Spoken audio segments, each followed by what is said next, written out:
नमस्कार and welcome to Study IQ my dear friends. मैं हूं Prashant Mawani. I hope you are doing good. आज 6 जून 2020 है और आज हमारे टेबल के ऊपर हैं तीन इंपॉर्टेंट न्यूज़ आइटम्स और एक है स्पेशल टॉपिक आत्मनिर्भर भारत अभियान का जो एक डीप मीनिंग है उसको हम एनालाइज करेंगे। जियो ने पिछले 6 हफ्तों में 6 बड़े इन्वेस्टमेंट को अट्रैक्ट किया है। फिर वर्क फ्रॉम होम थोड़ा और ज़्यादा चलेगा। और लास्ट में एक न्यूज़ आइटम की बात करें तो लास्ट में एक है बॉयकॉट चाइनाज प्रोडक्ट्स। तो अलग अलग सेक्टर में चाइना का जो एक मार्केट शेयर है वो कितना बड़ा है, एक इन्फोग्राफिक है इकोनॉमिक टाइम्स का, तो उसको एनालाइज करेंगे। आगे बढ़े उससे पहले डियर फ्रेंड्स, स्टडी आईक्यू ने एक स्मार्ट कोर्स तैयार किया है। ये स्मार्ट कोर्स सिविल सर्विसेज की एग्जामिनेशन को ध्यान में रखते हुए तैयार किया गया है। आपको पता होगा कि सिविल सर्विसेज यानी कि यूपीएससी की जो आईएएस की जो प्रीलिम्स है वो 4 अक्टूबर 2020 को कंडक्ट होने वाली है। तो अब आपके पास बचे हैं 4 महीने। ये स्मार्ट कोर्स आपकी बहुत ज़्यादा हेल्प कर सकता है। भारत की बेस्ट फैकल्टीज़ ने इसको डिज़ाइन किया है। ज़्यादा जानकारी के लिए डाउनलोड करें हमारा मोबाइल एप्लीकेशन। ध्यान रखिए कि 10 जून 2020 तक आपको एक ईएमआई का ऑप्शन भी प्रोवाइड किया जा रहा है। तो make the most out of this offer. आज के लेक्चर की पीडीएफ को डाउनलोड करने के लिए checkout my Telegram channel. Dear friends, you can follow me on Facebook. Please make sure कि आप इस लेक्चर को हर रोज़ स्टूडेंट्स के साथ, दूसरे स्टूडेंट्स के साथ शेयर करें, उनको इस सीरीज़ के बारे में बताइए। अगर आपको इससे बेनिफिट हुआ है तो प्लीज़ मेक श्योर कि आप कमेंट सेक्शन में भी इसके बारे में बताइए, ताकि जो नए स्टूडेंट्स हैं उनको भी पता चले कि इस सीरीज़ का जो फ़ायदा है वो आपको जेन्युइनली हो रहा है। अगर आज का वीडियो आपको पसंद आता है then hit the like button and please don't forget to subscribe to our YouTube channel. Jio platform की बात करें तो जियो को मिलने वाला है टोटल 13,640.4 करोड़। राइट, जियो ने 1.85% जितना स्टेक जो है, शेयर जो है, वो बेचा है मुबादला इन्वेस्टमेंट कंपनी को। ये अबू धाबी की second largest sovereign investor company है। तो एक बहुत बड़ा चंक उन्होंने ख़रीदा है। और 0.93% जितना स्टेक जो है वो बेचा है यूएसए की एक प्राइवेट इक्विटी प्लेयर को। इसका नाम है सिल्वर लेक। ये नाम जो है वो इतने ज़्यादा इम्पोर्टेंट नहीं है। The most important thing is कि जियो एक ऐसी कंपनी है जिन्होंने पिछले 6 हफ्तों में 6 बड़े इन्वेस्टमेंट जो हैं उसको अट्रैक्ट किया है। अपने आप में एक बहुत बड़ी बात है ये। और जियो अपने आप को, ये जो रिलायंस इंडस्ट्रीज़ हैं वो अपने आप को ट्रांसफॉर्म करना चाहती हैं, डाइवर्सिफाई करना चाहती हैं। ज़्यादातर इनका जो बिज़नेस रहा है वो ऑयल कंपनी का रहा है। रिफाइनरी और पेट्रोलियम प्रोडक्ट्स जो है वो उनका मेन बिजनेस था, लेकिन अब जियो जो है वो उनका मेन बिजनेस, और फ्यूचर में भी ये जियो को एक नए लेवल पर ले जाना चाहते हैं। इन्वेस्टमेंट की बात करें तो टोटल कुछ इन्वेस्टमेंट का आंकड़ा जो है वो पहुंच गया है 92,202.15 करोड़। राइट, 92,202.15 करोड़। ये जो पिछले 6 इन्वेस्टमेंट आए हैं 6 हफ्तों में, तो टोटल 19.9, या फिर याद रखने के लिए आप कह सकते हैं 1/5 या फिर 20% जितना अपना जो शेयर है, कंपनी का शेयर, वो बेचा है रिलायंस ने, रिलायंस जियो ने टू बी प्रिसाइज। और टोटल इतना इन्वेस्टमेंट उन्होंने अट्रैक्ट किया है। तो ये एक बहुत बड़ी बात है। कंपनी की जो इक्विटी वैल्यू है ये पहुंच गई है 4.91 लाख करोड़ रुपीज़ और एंटरप्राइज की वैल्यू हो गई है 5.16 lakh crore rupees. Reliance is now well place to meet its zero net debt target by March 2021। जो उन्होंने एक टारगेट रखा था कि मार्च 2021 तक इनके ऊपर किसी भी प्रकार का कर्ज नहीं होगा, तो वो टारगेट जो है वो जल्दी वो अचीव कर लेंगे। रिलायंस का शेयर जो है वो भी काफ़ी अप गया है बीएससी में। और जैसे मैंने आपको बताया कि पेट्रोलियम, ऑयल और पेट्रोकेमिकल्स जो हैं वो उनका मेजर बिजनेस था, लेकिन अब वो अपने आप को डाइवर्सिफाई करना चाहते हैं। डाइवर्सिफाई इनफैक्ट हो चुके हैं और एक नए लेवल पर ले जाना चाहते हैं। रिलायंस जियो ऑलरेडी हमारे देश का सबसे बड़ा मोबाइल नेटवर्क प्रोवाइडर है, सर्विस प्रोवाइडर हैं। 388 मिलियन सब्सक्राइबर हैं। और दूसरे भी इनके डिजिटल प्रॉपर्टीज़ और प्लेटफॉर्म्स हैं, जैसे कि सावन है, Jio Saavn, and then you have Jio cinema, और बहुत सारे ऐसे ऐप्स। अगर आप जियो का phone means Jio services use करते होंगे तो आपको पता होगा कि कितने सारे ऐप्स जो हैं वो उनके हैं। जियो पे हैं, बहुत सारी ऐसी चीज़ें हैं। राइट, तो यू कैन अंडरस्टैंड कि नेक्स्ट जो, जैसे हमने बात की थी चाइना और यूएसए के बीच में जो एक ट्रेड वॉर है, तो वो ट्रेड वॉर के पीछे क्या है? Technology. Technological dominance, right, that is going to determine your success. तो in the same way Reliance Jio जो है वो अपने आप को टेक जाइंट बनाना चाहता है, जिस प्रकार से अल्फ़ाबेट जो एप्पल जो है वो बेसिकली अल्फ़ाबेट की कंपनी है। एप्पल ही शायद अल्फ़ाबेट की कंपनी है, राइट, एप्पल या फिर गूगल, आई थिंक गूगल है। अभी मैं आपसे बात कर रहा हूँ तो मुझे याद नहीं आ रहा है, थोड़ी सी कन्फ्यूजन हुई है, लेकिन अल्फ़ाबेट और टेंसेंट ये डिजिटल एंटिटीज़, ये बहुत बड़े ह्यूज प्लेटफॉर्म्स हैं। तो अपने आप को शायद ऐसे ही बड़े प्लेटफॉर्म के एक टेबल के ऊपर जियो प्लेटफॉर्म जो है वो अपने आप को प्लेस करने की कोशिश कर रहा है, ऐसा इससे हमें पता चलता है।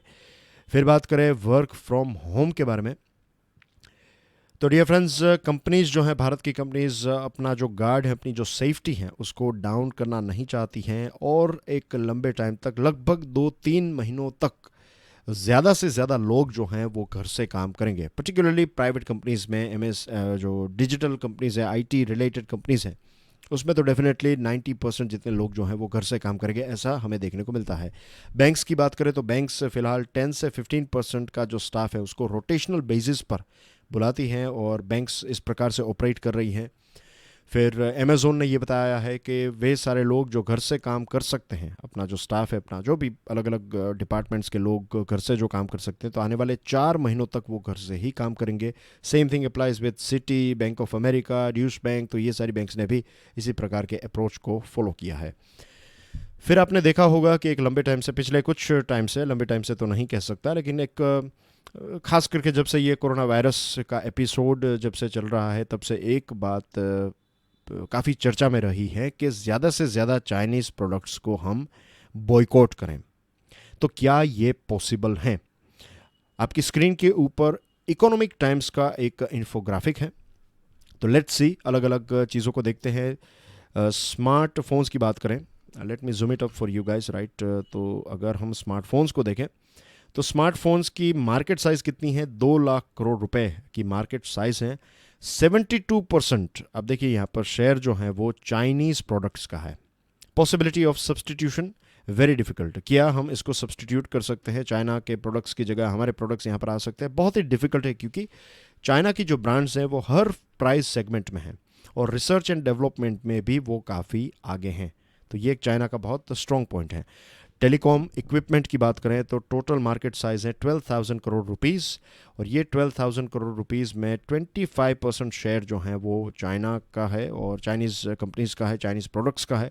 पॉसिबिलिटी ऑफ सब्सटीट्यूशन डुएबल है, लेकिन कॉस्टली होगा। टेलीकॉम्स जो हैं ये 10 से 15% राइज हो सकता है, जो गैर प्रोडक्शन का कॉस्ट है वो इंक्रीज़ हो सकता है, और loose attractive vendor financing options if they opt for US and European suppliers. ये भी डिफ़िकल्ट है, इजी नहीं है। टेलीकॉम इक्विपमेंट में भी चाइना का 25% जितना शेयर है, लेकिन अगर हम यहाँ पर इसको प्रोड्यूस करने की कोशिश करें तो 10 से 15% प्रोडक्शन कॉस्ट जो है वो बढ़ सकता है। टेलीविज़न की बात करें, 25,000 करोड़ रुपीस की मार्केट शेयर है इसका, और स्मार्ट टीवीज़ 42 से 45% जो है वो चाइनीज़ प्रोडक्ट्स डोमिनेट करते हैं। अभी कल मैं आपसे बात कर रहा था, या कब बात कर रहा था मैं आपसे, कि yes, I think I was talking with you guys day before yesterday, right. 4 जून को हमने एक न्यूज़ आइटम को डिस्कस किया था, वी शेप्ड रिकवरी के बारे में मैंने बात की थी। तो रियलमी नाम की एक कंपनी है चाइना की, और उन्होंने कुछ 10 मिनट में 15,000 जितने टेलीविज़न सेट्स जो हैं वो बेच दिए, स्मार्ट टीवीज़। जस्ट उन्होंने लॉन्च किया भारत में और 15,000 टेलीविजन्स जो हैं उन्होंने बेच दिए। तो उनके प्रोडक्ट्स को आप ऐसा नहीं है कि इग्नोर कर देंगे, ऐसा नहीं है कि आप उसको बॉयकॉट कर सकते हैं। एक बहुत ही स्ट्रेटेजिक पोजीशन के ऊपर है। देखिए, बातें जब हम करते हैं तब हमें लगता है कि नहीं, भारत के ही प्रोडक्ट्स हम यूज़ करेंगे, लेकिन अगर आप फ़ोन ख़रीदने के लिए जाएंगे, एक चाइनीज़ कंपनी का फ़ोन होगा और भारत की कंपनी का फ़ोन होगा, अगर 10,000 रुपये में भारत की कंपनी आपको 5 फीचर्स प्रोवाइड करती है और उसी 10,000 में चाइना की कंपनी आपको 25 फीचर्स प्रोवाइड करेगी, तो उस टाइम पर आप इमोशनल डिसीजन नहीं लेंगे एज ए कस्टमर। ऐसा नहीं है कि आप पेट्रियोट नहीं है, ऐसा नहीं है कि आप देशभक्त नहीं है, ऐसा नहीं है कि आपको भारत के प्रति प्यार नहीं है, लेकिन एज ए कंज्यूमर आप लॉजिकली सोचेंगे कि ये 10,000 में ये फ़ोन मिल रहा है तो मैं ये ही क्यों ना लूँ। तो same thing applies with TV, same thing applies with telecom equipment. यहाँ पर भी देखिए कि पॉसिबिलिटी है डुएबल लेकिन एक्सपेंसिव। कॉस्ट जो है वो 25 से 40% तक, 20 से 45% तक प्राइस जो है वो इंक्रीज़ हो जाएगी। इंटरनेट ऐप्स की बात करें तो 450 मिलियन स्मार्टफोन यूज़र्स हैं, मार्केट साइज़ हैं, और इसमें 66% जितना जो share of Chinese products, 66% people use at least 1%, माफ़ कीजिएगा, 1 Chinese app. Possibility of substitution easy है, but only if Indian users can give up addiction to likes of TikTok. Domestic alternatives have been failure so far. क्या हम TikTok का कोई alternative बना सकते हैं? क्या हम उससे भी कोई हॉट या फिर एक सेंसेशनल एप्लीकेशन बना सकते हैं? कोई नया ट्रेंड ला सकते हैं? अगर ऐसा करेंगे तो फिर हो सकेगा। सोलार पावर की बात करें, 90% जितना डोमिनेंस है चाइनीज़ प्रोडक्ट्स का। 37,916 मेगावाट की साइज़ है इस मार्केट की, और ऑलमोस्ट इम्पॉसिबल बताया जाता है, क्योंकि बहुत सारी जो इसके इक्विपमेंट्स हैं वो आज भी हम चाइना से इंपोर्ट करते हैं। होम अप्लाइंसेस आप देख सकते हैं 10 से 12% जितना चाइना का डोमिनेंस है। Possibility of substitution easy, but if large company Chinese brands enter with much cheaper products this में चेंज। अगर चाइना की बड़ी ब्रांड्स एंटर हो गई हमारी मार्केट में कम पैसों में, अगर वो ये प्रोडक्ट्स हमारे यहाँ पर बेचेंगे, home appliances, air conditioning and so many things, right, तो फिर ये डिफ़िकल्ट हो जाएगा। ऑटो कंपोनेंट्स की बात करें तो 26% चाइनीज़ डोमिनेंस हैं, टफ हैं। Although China accounts for around a quarter of supplies, alternatives domestically और globally will be hard to find. Steel की बात करें तो 108.5 मिलियन टन मार्केट साइज़ हैं, शेयर 18 to 20% है, डुएबल अगेन टफ। और फार्मा या फिर एपीआई की बात करें तो मार्केट साइज़ है 2 बिलियन, और चाइना का जो शेयर है वो है 60%। हम तो यहाँ पर 70% जितना एपीआई जो है वो चाइना से मंगवाते हैं, और इसके बारे में मैंने कल ही एक थरो डिस्कशन की थी। अब बात करते हैं आत्मनिर्भर भारत अभियान के बारे में। डियर फ्रेंड्स, आत्मनिर्भर भारत अभियान एग्जैक्टली है क्या? संजीव सन्याल जो हैं प्रिंसिपल इकोनॉमिक एडवाइज़र हैं गवर्नमेंट ऑफ इंडिया के, तो उन्होंने एक आर्टिकल लिखा है आज के इंडियन एक्सप्रेस में, और इसी आर्टिकल के इम्पोर्टेंट पॉइंट्स आपकी स्क्रीन के ऊपर आपको देखने को मिलेंगे, और इनको मैं एनालाइज करने वाला हूँ। मैंने ये 5 पिलर्स आपको इससे पहले भी एक्सप्लेन किए थे, तो not going into those 5 pillars. आत्मनिर्भर भारत का मतलब ये नहीं है कि हम आइसोलेट हो जाएंगे, कि चाइना के प्रोडक्ट हम यहाँ पर नहीं मंगवाएंगे, यूएसए के फ़ोन्स हम यहाँ पर नहीं मंगवाएंगे, दूसरे देशों से डिफेंस प्रोडक्ट्स को हम नहीं खरीदेंगे। ये चीज़ आत्मनिर्भर भारत नहीं है। आत्मनिर्भर भारत को एक बहुत ही एक सिंपल लाइन में अगर मैं आपको बता दूँ तो ये है कि हमारी जो कैपेसिटी, हमारी जो शक्ति है, हमारे देश की जो एबिलिटी है, उसको हम एनालाइज करें, उसको हम महसूस करें, उसको हम देखें, परखें, और उसके ऊपर हम काम करें। जितनी चीज़ें हम यहाँ पर प्रोड्यूस कर सके, जितनी अच्छी चीज़ें हाँ यहाँ पर प्रोड्यूस नहीं कर पा रहे, तो उनको हम कैसे यहाँ पर प्रोड्यूस करें। क्या दुनिया की ग्लोबल सप्लाई चेन का भारत एक बहुत ही इम्पोर्टेंट पार्ट बन सकता है? यस, बन सकता है। एक यहाँ पर बात बताना चाहूँगा जो यहाँ पर संजीव सन्याल साहब ने नहीं बताई है, लेकिन लेट मी टेल यू कि चाइना जो है, इसका सबसे बड़ा फ़िलहाल प्रॉब्लम है ट्रस्ट। दुनिया क्या चाइना के ऊपर भरोसा करती है? इट डिपेंड्स किस देश की हम बात कर रहे हैं, लेकिन ओवरऑल चाइना की जो एक छवि है वो ख़राब हो चुकी है। भारत की छवि कैसी है? भारत के ऊपर क्या ट्रस्ट किया जा सकता है? क्या भारत एक ट्रस्टवर्दी कंट्री है? यस, ज़्यादातर देश जो हैं वो कहते हैं कि हाँ, भारत एक ट्रस्टवर्दी नेशन है। तो ये जो ट्रस्ट है, भले ही हमारे पास रिसोर्सेस ना हो, भले ही हमारे पास वो एनवायरनमेंट ना हो, भले ही हमारे पास उतना ह्यूमन रिसोर्स या फिर उतनी स्किल्स ना हो, ये सारी चीज़ें हम अचीव कर सकते हैं, लेकिन अगर ट्रस्ट आपके पास नहीं है तो चाइना आज जहाँ पर खड़ा है, चाइना के पास सारी चीज़ें हैं, लेकिन क्या देश, दुनिया जो है उनके ऊपर भरोसा करेगी? नहीं। तो ये जो भरोसा है वो भारत ने जीता है एक लंबे टाइम से। अपनी जो छवि है वो हमारी एक, आप कह सकते हैं, पूंजी है, वो हमारा कैपिटल है, वो हमारी एक वैल्यू है। तो इस वैल्यू को आज हमें इस्तेमाल करना है। ये एक मेरा पर्सनल एनालिसिस है आत्मनिर्भर भारत का, कि अगर हम इस चीज़ को समझ लेंगे तो हम एक रेवोल्यूशन भारत के लिए हो सकता है। आत्मनिर्भर भारत का मतलब ये भी नहीं है कि जो एक लाइसेंस परमिट राज था, जो एक इंस्पेक्टर राज था, सारी चीज़ें सरकार तय करेगी, ऐसा भी नहीं है।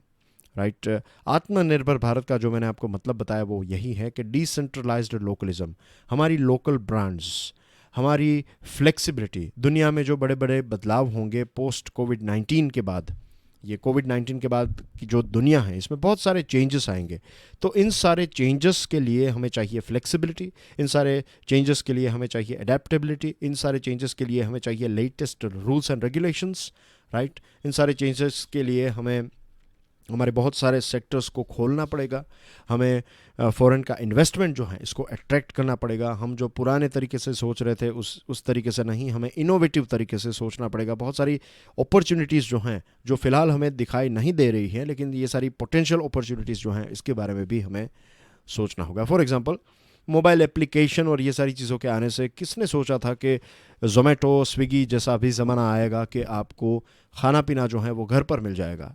ये जो डब्बा वाला और ये सारी चीज़ें एक लंबे टाइम से चल रही थी, लेकिन किसी ने इसको एक डिजिटल जो एक लिफ्ट है, डिजिटल मेकअप देने के बारे में नहीं सोचा। लेकिन आज देखिए ये चीज़ जो है वो पॉसिबल हो चुकी है, डिलीवरी और ये सारी सिस्टम। राइट। तो भारत को बहुत सारी ऐसे पोटेंशियल के बारे में सोचना होगा। The idea of self reliance is about resilience, leveraging internal strengths, personal responsibility and sense of national mission. जो मैंने आपको समझाया एक लाइन में, मैंने जो बताया कि हमारी जो शक्ति है उसको हमें परखना है और उसके ऊपर काम करना है।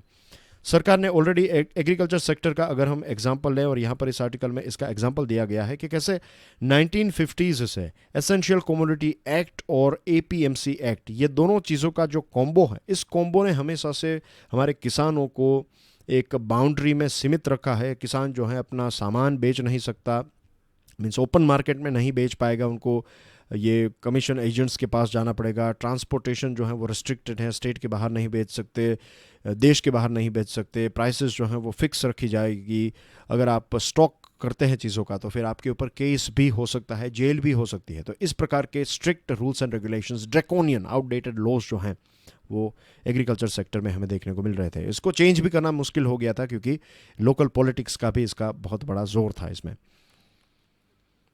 इकोनॉमिक सर्वे वॉल्यूम 1 2019-20 का जो इकोनॉमिक सर्वे है इसमें क्लियरली बताया गया है कि ये essential commodity ECA, essential commodity act की वजह से, एसेंशियल कमोडिटी एक्ट के बारे में ये बताया जाता था कि इससे प्राइस वॉलिटिलिटी जो है, बहुत सारी प्राइस अप हो जाना और डाउन हो जाना, ये नहीं होगा ईसीए से। लेकिन एक्चुअली ईसीए की वजह से ऑनियन, पल्सेस, शुगर, इन सारी चीज़ों में प्राइस बहुत अप और डाउन होती थी। ये वॉलिटिलिटी जो है वो देखने को मिलती थी। सर्वे ये भी बताता है कि जितनी रेड्स कंडक्ट की जाती थी ईसीए रिलेटेड रेड्स जो है, उसमें से सिर्फ 2 से 4% ही रेड्स कोर्ट्स में स्टैंड करते थे। बाकी की सारी रेड्स जो है 76,000 जितनी रेड्स हुई थी 2019 में, तो उसकी सिर्फ 2-4% ही रेड्स जो है वो जेन्यून थी। बाकी सारी रेड्स जो है वो कोर्ट में ऐसे ही रिजेक्ट की जाती थी। तो कितना सारा हम हमारा एनर्जी, प्रोडक्ट्स और ये सारी चीज़ों को वेस्ट करते थे। तो एपीएमसी सिस्टम जो है इसने इंटरनेशनल ग्लोबल मार्केट में जो प्राइस मिलती थी, ये भी प्राइस हमारे किसानों को नहीं मिली बिकॉज ऑफ दिस कॉम्बो। लेकिन अब ये सारी चीज़ें जो हैं वो चली गई हैं, जिसको मैंने ऑलरेडी एक्सप्लेन किया है। अब यही सारी चीज़ें हमें दूसरे सेक्टर्स में भी देखने को मिलेगी।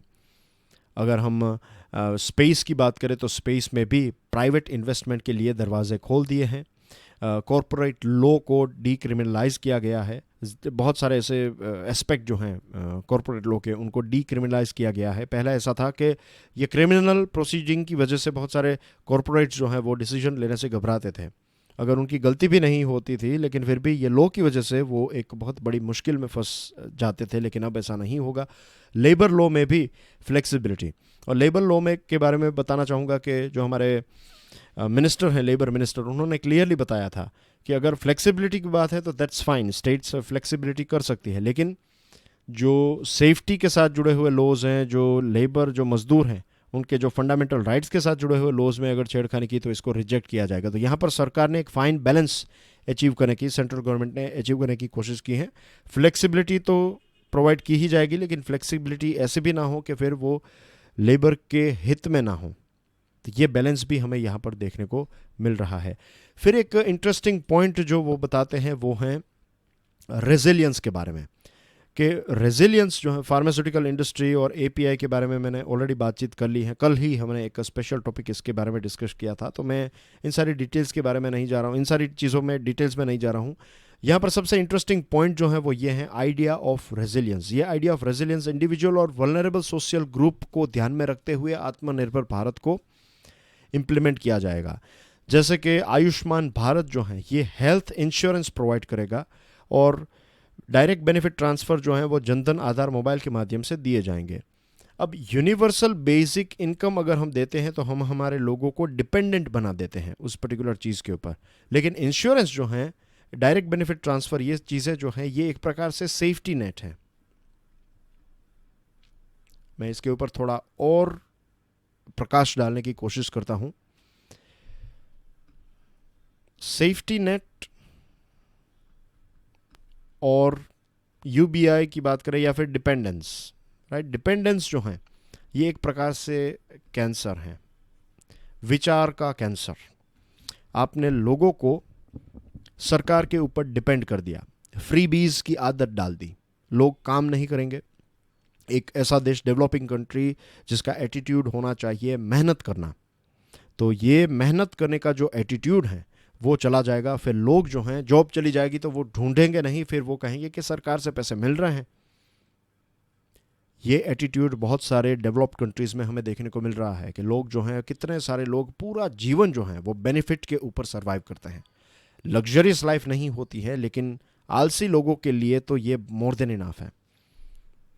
तो ऐसी सिचुएशन नहीं होनी चाहिए। आप सेफ्टी नेट प्रोवाइड करें कि अगर गॉड फॉरबिड कोई मुश्किल हो जाती है तो सरकार आपको इंश्योरेंस प्रोवाइड करती है। अगर कोई ऐसी कैलामिटी आ गई तो सरकार आपको डायरेक्ट बेनिफिट ट्रांसफ़र के माध्यम से पैसे प्रोवाइड करेगी, लेकिन फॉर एवर डिपेंडेंस जो है वो चीज़ यहाँ पर नहीं है। तो दैट्स ए वेरी इंटरेस्टिंग, ये रीड बिटवीन द लाइन्स वाली बात है। तो that's a very interesting thing. अब आप इसके बारे में सोचिएगा। और लास्ट जो पॉइंट है जिसके बारे में रेगुलर स्टूडेंट्स आप जानते हैं, हमने कई बार इसके बारे में डिस्कशन की है। मैंने ईज़ ऑफ डूइंग बिजनेस के बारे में जब भी बात की है तब मैंने इस पॉइंट को हमेशा आपके साथ शेयर किया है। हमारे देश में सबसे बड़ा प्रॉब्लम जो है वो है inefficiencies and delays of legal system. तारीख पे तारीख का जो चक्कर है, और सिर्फ यहाँ पर कोर्ट्स की बात नहीं है, जुडिशियल प्रोसेस की बात करें, रूल्स एंड रेगुलेशंस की बात करें, पॉलिसिंग की बात करें, इन्वेस्टिगेशन की बात करें, तो पूरी जो इकोसिस्टम है इसको हमें रिफॉर्म करना पड़ेगा। जब हम हमारे इकोसिस्टम को यहाँ पर रिफॉर्म करेंगे तो बहुत सारे क्राइम्स होने ही बंद हो जाएंगे। बहुत सारे लोग क्या करते हैं कि कॉन्ट्रैक्ट से साइन करते हैं, फिर कॉन्ट्रैक्ट को फॉलो नहीं करते, जो करना है वो कर ले ऐसा कह देते हैं। उनको पता है कि 5 साल 10 सालों तक केस जो है वो चलते रहेंगे। आपने किसी से ज़मीन खरीदी, आपने थोड़े पैसे दे दिए, फिर वो कंपनी बताएगी कि आपने हमें पैसे कब दिए थे, कहाँ दिए थे, वो आपको जवाब नहीं देंगे। आप केस फाइल करेंगे, 10 15 20 सालों तक केस चलता रहेगा। उस कंपनी के मालिक फिर बदल जाएंगे, कंपनी बंद हो जाएगी, पता नहीं वो कहाँ पर चले जाएंगे। तो ऐसे बहुत सारे केसेस इसलिए हो रहे हैं क्योंकि इनएफिशिएंसी हैं, डिले हो रहे हैं लीगल सिस्टम में। ये एक बार हमने सॉल्व कर दिए तो बहुत सारे ऐसे हर्डल्स जो हैं वो ऑटोमेटिकली गिर जाएंगे।